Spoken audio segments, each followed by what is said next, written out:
Welcome to SimpleKidsCraft.com.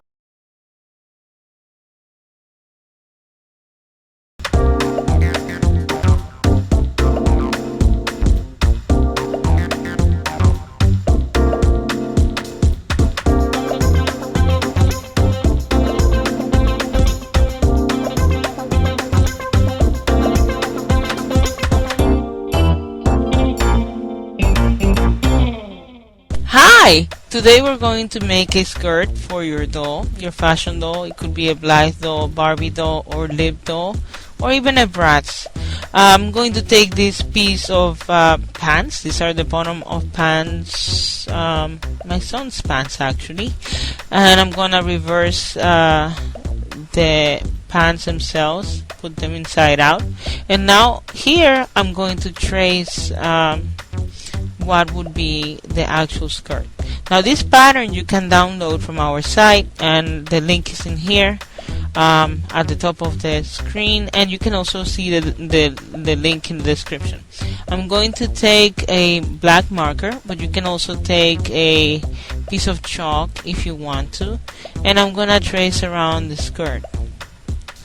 Now these traces that I'm making are not perfect. They're not 100% the same as the pattern. I'm leaving a little bit of space because while I'm cutting I can make mistakes, so in this manner I can cut along the whole rim of my drawing here, and if I make mistakes then I can correct them. That's why I leave a little bit of wiggle room so that whenever I cut the skirt out, then I can actually correct those little mistakes that we make usually as we're cutting. Now the mistakes are also not going to be shown if you make any, because once you sew this, it's going to be sewn on the top portion of the skirt and on the bottom, so we will be kind of folding the cloth around, so nobody will be able to see any mistakes that you might have made on the inside of the skirt.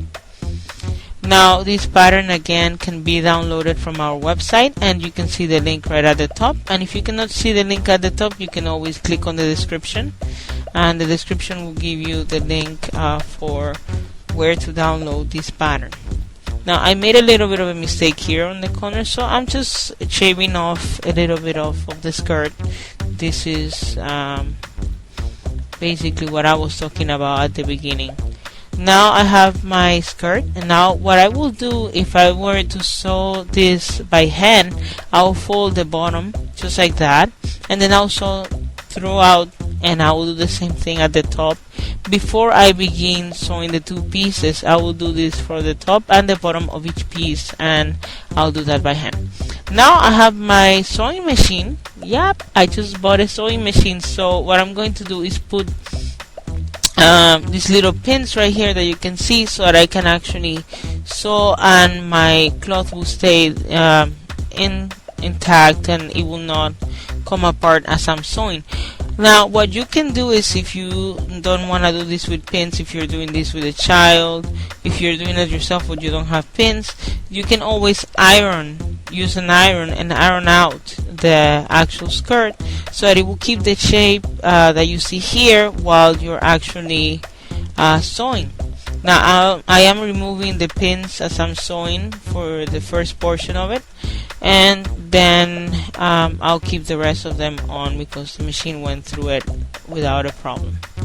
You can see here, this is what we want to achieve, and I'll do this for the top and the bottom, and then I'm gonna sew the sides and show you the end result, which I think that you guys can get it from what I'm saying here in the video.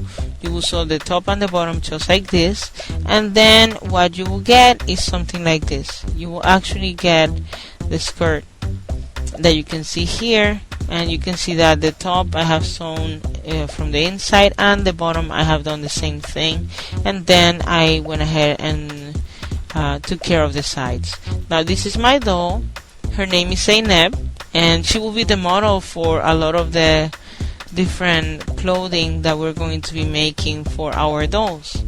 The pattern again for this skirt can be downloaded on the link above, and what you can do is to adapt this particular skirt for your doll whichever size she might be. You can shrink or enlarge the pattern, and hopefully I think it should work out for you and your doll. I hope you have fun making this craft, and I'll see you on the next video. Bye.